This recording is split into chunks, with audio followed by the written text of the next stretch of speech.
ચાલો, good morning. Good morning. સરસ. તો તમે બધા આર્ય એકેડમી સાથે જોડાયેલા વિદ્યાર્થીઓ છો. તો આપણે ગણિત વિભાગમાં ઘણી બધી વસ્તુઓ શીખ્યા છીએ અને તમને ઘણી બધી વસ્તુઓ શોર્ટકટ્સ અથવા એ કઈ રીતે આસાનીથી જવાબ મેળવવો એ બધું આપણે આખા વર્ષ દરમિયાન શીખેલા છીએ. તો આજે તમારી એક ટેસ્ટ આપણે ગોઠવીએ છીએ, બરાબર, કે તમે કેટલું શીખ્યા છો અને તમને કેટલું આવડે છે. અને એક એક વિદ્યાર્થીને અલગ અલગ પ્રશ્નો હું પૂછીશ.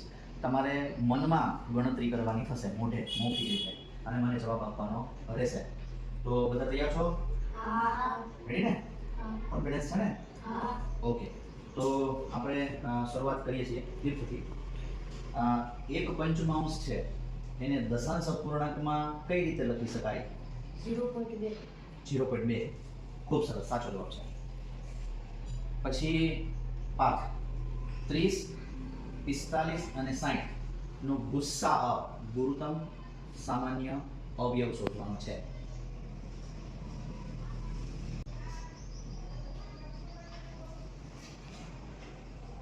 ચલો પાસ કરીએ. 15 કઈ રીતે કર્યું? 30, 45 અને 60. પહેલા આપણે 30 છે તે નાની સંખ્યા પહેલાને પૂછવાનું કે તું તો ગુસ્સા નથી ને?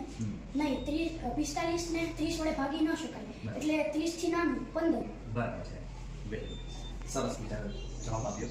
પછી 27, 50 ના 15% કેટલા થાય?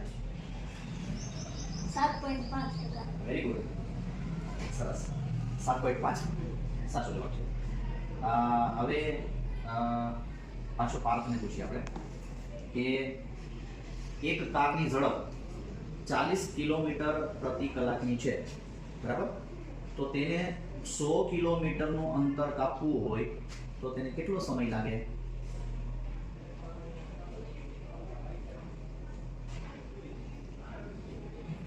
150 મિનિટ.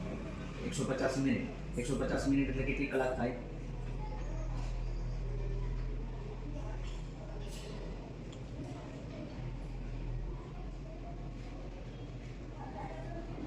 2 કલાક 30 મિનિટ. બરાબર છે, સાચો જવાબ છે. 2.5 કલાક, બરાબર, સાચો જવાબ છે. હકીકત મંદિરમાં 3 ઘંટ છે, બરાબર, એ સવારે 9 વાગે એક સાથે વાગે છે. પછી 3 ઘંટ છે એ 10 મિનિટ, 20 મિનિટ અને 30 મિનિટના અંતરે વાગે છે. તો હવે 3 ઘંટ છે એ ફરી પાછા એક સાથે ક્યારે વાગશે? 10 વાગે. 10 વાગે. કઈ રીતે ગણતરી કરી? પહેલા તો 10, 20 અને 30 નો લસા એટલે કે 60 મિનિટ. 60 મિનિટ એટલે 1 કલાક. સવારના 9 વાગ્યામાં 1 કલાક ઉમેરી એટલે સવારના 10 વાગે. વેરી ગુડ, એકદમ પરફેક્ટ જવાબ છે. તીર્થ,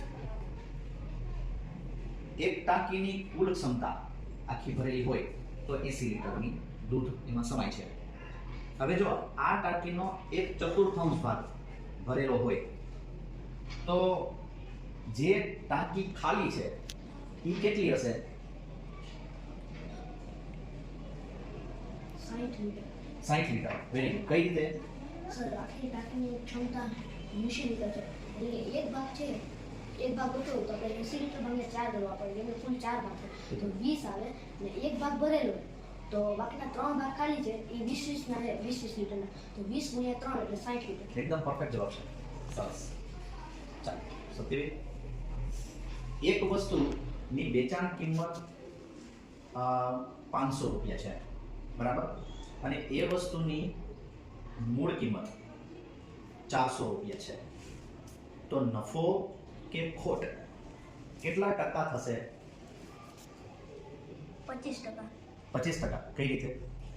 જો વેચાણ કિંમત માઇનસ મૂળ કિંમત એટલે નફો મળે. 500 માઇનસ 400 એટલે 100. મૂળ કિંમત હંમેશા મૂળ કિંમત પર નફો હંમેશા મૂળ કિંમત પર આધાર હોય. 400 એ 100% તો 100 એ કેટલા ટકા? એકદમ પરફેક્ટ જવાબ છે, 25%. ચલો, સરસ, તમે વ્યવસ્થિત રીતના શીખી ગયા છો. ચાલો, થેન્ક યુ, ખૂબ સરસ.